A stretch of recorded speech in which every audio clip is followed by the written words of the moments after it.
দিকে ঢুকি নাই, আউট। কিন্তু কথাগুলো কি পরিমাণ ওজনওয়ালা এবং কি পরিমাণ গুরুত্বপূর্ণ ভালো করে মনে রাখবেন। কিয়ামত পর্যন্ত এই মানুষ সংসার কিভাবে সুখে থাকবে, নিজে কিভাবে সুখে থাকবে, সম্মানে থাকবে, কিভাবে তার পরিবার সুস্থ সুখে চালাবে, কিভাবে তার সমাজ সুন্দরভাবে চালাবে, দুনিয়ার শান্তি, নির্ভেজাল শান্তি, আখিরাতে বিনা হিসাবে জান্নাত পাওয়ার একমাত্র ঠিকানা ইসলাম। আর সব ভুয়া, সব ভুয়া, সবকিছু ভেজাল। মানুষের জীবনের দুনিয়া আখিরাতের একমাত্র শান্তির ঠিকানা ইসলাম। মানুষকে সেই ইসলামের মাধ্যমে বুঝাবে একমাত্র উলামায়ে কেরাম।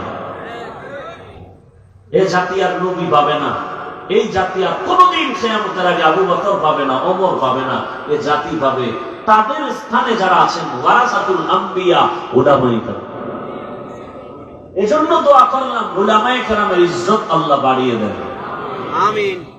যারা আলেম ওলামাদের বিরুদ্ধে লেখালেখি করে, চক্রান্ত করে, বলার মাধ্যমে, মিডিয়ার মাধ্যমে, আল্লাহ এদের হেদায়েত দান করেন, না হয় ধ্বংস করে দেন। আল্লাহ তাদের হেদায়েত দান করেন, না হয় ধ্বংস করে দেন। আল্লাহ তাদের হেদায়েত দান করেন, না হয় খুব তাড়াতাড়ি ধ্বংস করে দেন। কারণ আলেমের দুশমন ও ইসলামের দুশমন। আল্লাহ বুঝার তৌফিক দান করেন। অন্যের জন্য দোয়া করলে নিজের জন্য আগে কবুল হয়।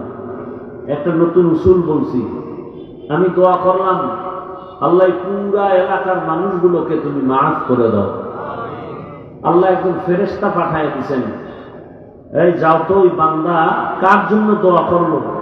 ফেরেশতা বলে আল্লাহ এই বান্দা এলাকার সমস্ত মানুষের জন্য দোয়া করলো। কি দোয়া? সমস্ত মানুষের গুনাহ মাফ চাইছে, কারণ নিজের জন্য চায় না, বলে না। আল্লাহ বলে ফেরেশতা সাক্ষী থাক, সকলকে ক্ষমার আগে ওকে আমি আগে ক্ষমা করে দিলাম। আমরা তো অন্যের জন্য দোয়া করতে চাই না, মনে করি ভাগে কম পাবো। হ্যাঁ, জুমার দিন ইমাম সাহেবরে এক এলাকার ভদ্রলোক দোয়ায় বলছে, হুজুর আমার আব্বার জন্য দোয়া করবেন। নিয়ত করছে 500 টাকা হাদিয়া দিবে। ইমাম সাহেব নামাজের ভিতরে, দোয়ার ভিতরে আরো 4 জনের নাম বলছে। মোনাজাতের ভিতরে ওনার মেজাজ গরম হয়ে গেছে, আমার বাবার দোয়াটা সাইডে ভাগ হয়ে গেল, মন খারাপ হয়ে গেছে। 500 টাকা দিবে না, 100 টাকা দিবে। দেওয়ার সময় পাওয়ার কি, মন খুব কষ্ট ভরা, বেজা। 100 টাকা দিয়ে নেন হুজুর, এমনই কইলেন। আর একদল মূর্খ দেখছি, এরা দোয়া করছে ঠিক, কিন্তু বলে হুজুর আমার আব্বার নাম যে কইলেন না, ভুলে যদি আল্লাহ দোয়াটা আর এক গ্রামে দিয়ে দেয়। এরকম মূর্খ আছে না নাই? দেখেন না জানাজার ময়দানে বহু মূর্খ বলে, হুজুর কি জানাজার বাংলা নিয়ত কম আছে না নাই? আমার রসুল কি বাংলা বুঝেন? তাহলে বাংলা নিয়ত পাইলেন কই? আল্লাহ আমাদের সবাইকে সহি সমঝ দান করেন। অনেক কথা বলে ফেলেছি, এবার ঢুকি আমার নির্দিষ্ট আলোচনার মধ্যে। উঠা বসা করলেই দোয়া করে ফেলবো, সোজা কথা, কোনো পেশ নেই। কারণ কষ্ট করে আসছি সীমাহীন। আপনার এক রাত, আমার তো সারা জিন্দেগি। আপনাদের মহব্বতে আসছি, আপনি মূল্যায়ন করবেন না তো আমার আপনাকে জোর করে বয়ান শোনানোর দরকার কি? চলে যাই। কালকে জুমা, রাত্রটাও তো বরকতের রাত, জুমার রাত বড় বরকতি রাত। আমি যে আয়াত হাদিস পড়েছি, ইখলাস রুহানিয়তের সমন্বয়, সহি নিয়তে, সহি তরিকায়, সহি কিছু কথা বলতে পারি, আপনারা শুনতে পারেন, সে তৌফিক আমার আল্লাহ আমাদেরকে দান করুন। আয়াতের তর্জমা এবং হাদিসের তর্জমাটা আগে বলি, তারপরে কিছু ব্যাখ্যা। ইয়া আইয়ুহাল্লাযীনা আমানুস্তাঈনু বিস-সাবরি ওয়াস-সালাহ, হে মুমিন তোমরা আমি আল্লাহর কাছে সাহায্য প্রার্থনা করো সবর ও সালাতের মাধ্যমে। ইন্নাল্লাহা মা'আস-সাবিরিন, নিশ্চিত আমি আল্লাহ সাবিরিনদের সাথেই থাকি। রহমতের নবী বলেন, মান ইউরিদিল্লাহু বিহি খাইরান ইউসিব মিনহু, আল্লাহ যাকে ভালোবাসেন, বেশি মহব্বত করেন, নবীজি বলেন আল্লাহ তাকে মুসিবত দিয়া পরীক্ষা নিবেন। তর্জমা শেষ। এবার ব্যাখ্যা, হাদিসের উপরে কিছু কথা, এরপর আয়াত নিয়ে আলোচনা করব। হাদিসে বললেন কি রাসূল, আল্লাহ যাকে ভালোবাসেন, মহব্বত করেন, কল্যাণ চান, তাকে মুসিবত দিয়া পরীক্ষা নিবেন। এটা কেমন কথা? দুনিয়াতে যে যাকে ভালোবাসে তাকে আগে পরীক্ষা করবে। বিয়া করবেন একজন, 10 বাড়ির মাইয়া দেখছেন কেন? কি নাকি এই নিয়ম আপনাদের দেশে নাই? বিয়া করবে এক মেয়েকে, দেখছে কয়টা? 10টা। ভালো করে খবর নিছে আবার তলে তলে। আমি যেই মেয়েটাকে বিবাহ করব তার মা ভালো নি, বংশ ভালো নি, সাইড কালেকশন আসেনি। তা কেন? আমি যাকে জীবন দিয়ে ভালোবাসবো তাকে পরীক্ষা ছাড়া আমি নিব কেন?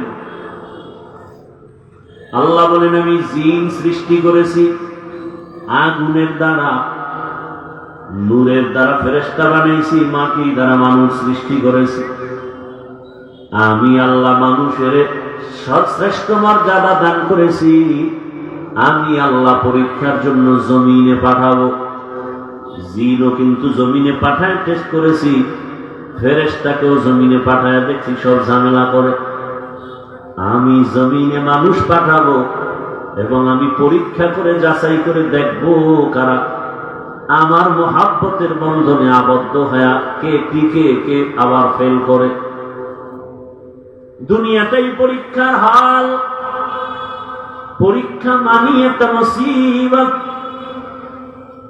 আল্লাহ পাক এই আয়াতের পরে বলেন আমি 5টা জিনিসের দ্বারা পরীক্ষা নিব। وَلَنَبْلُوَنَّكُمْ بِشَيْءٍ مِّنَ الْخَوْفِ وَالْجُوعِ وَنَقْصٍ مِّنَ الْأَمْوَالِ وَالْأَنفُسِ وَالثَّمَرَاتِ وَبَشِّرِ الصَّابِرِينَ।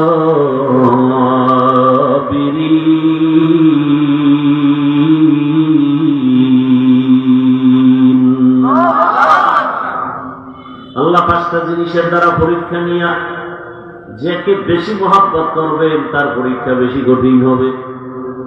আল্লাহ বেশি মহব্বত করেন ঈমানওয়ালাদের, মানুষের মধ্যে যারা ঈমানওয়ালা, আবার ঈমানওয়ালাদের ভেতরে আল্লাহ তাদেরকে বেশি মহব্বত করেন যারা ঈমানের সাথে আমল করে। আবার ঈমান ও আমলওয়ালাদের মধ্যে আল্লাহর কাছে আরো বেশি প্রিয় তারা যারা আমল আর ঈমানের মধ্যে তাকওয়া আছে। তাকওয়া, শিরিকের কোনো গন্ধ নেই। গোটা দুনিয়ার ভিতরে তাকওয়ার মানদণ্ডে শ্রেষ্ঠ আল্লাহর প্রিয় মহব্বতের যারা, তারা হলেন আম্বিয়ায়ে কেরাম। আর সব নবী রাসূলের মধ্যে শ্রেষ্ঠ রাহমাতুল লিল আলামিন। আর উম্মতের মধ্যে আমরা আখিরি নবীর উম্মত আল্লাহর কাছে বড় প্রিয়। আল্লাহ তাআলা বলেন আমি পরীক্ষা নিব মুসিবতের দ্বারা। আর এই পরীক্ষায় যদি পাস করতে চাও, এক পুঁজি লাগবে, যে পুঁজি না থাকলে পাস করা যাবে না। ওই পুঁজির নাম হলো ধৈর্য। যাদের ধৈর্য নাই তারা কোনোদিন কামিয়াব হতে পারবে না। এই ধৈর্য আবার 3 প্রকার। ইবাদতের বেলায় ধৈর্য, মুসিবতের বেলায় ধৈর্য, গুনাহের বেলায় ধৈর্য। আপনার যদি ধৈর্য না থাকে, এই প্যান্ডেলে মোনাজাত পর্যন্ত থাকা আপনার জন্য সম্ভব হবে না। যাদের ধৈর্য আছে তারাই থাকবেন। ধৈর্য যদি থাকে সে বয়ান শুনতে পারে, ধৈর্য না থাকলে পারে না। ইবাদতের বেলায় ধৈর্য, মুসিবতের বেলায় ধৈর্য, গুনাহের বেলায় ধৈর্য। এই ধৈর্য বড় দামি এক সম্পদ। স্বামী আর স্ত্রী বড় ভালোবাসার জিন্দেগি পরিচালনা করতেছে। একদিন স্ত্রী স্বামীকে জিজ্ঞাসা করে, ও স্বামী, তুমি আমাকে কেমন মহব্বত করো, ভালোবাসো? বলে সীমাহীন। বলে কেমন? কয় তুমি আমার জীবন, আমি তোমার জন্য যা চাও তাই দিব। খেয়াল করতেছেন?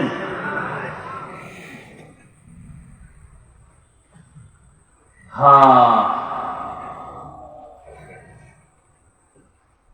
স্ত্রী বলে যা চাইবো তাই দিবা? বলে হ্যাঁ তাই দিব। স্ত্রীও একেবারে সাধারণ মানুষ না, খুব ধর্মের জ্ঞান ট্যান আছে, ধৈর্য আছে। বারবার স্বামীকে বলে যা চাইবো দিবা? দিব, চাওয়া মাত্র দিব। বলে বুঝা খাও? হ্যাঁ বুঝা দিয়েছি। ওয়াদা? বলে ওয়াদা।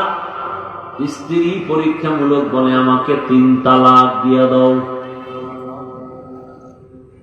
স্বামীর মাথা ঠিক আছে কি? গরম হয়ে গেছে। বললা কি তাই না? ওয়াদা করলা, যা চাইবো তাই দিবা, দাও, তালাক দাও। স্ত্রীর কথা শুই না স্বামী বলে কল্লা যেতে পারে, তালাক তোমাকে দিব না, কারণ তোমার মতো একটা আবেদা স্ত্রী পেয়ে আমার জীবন বড় ধন্য। দুইজনের মধ্যে একটু বাক বিতণ্ডা সমাধানের জন্য জামানার নবীর দরবারে রওনা।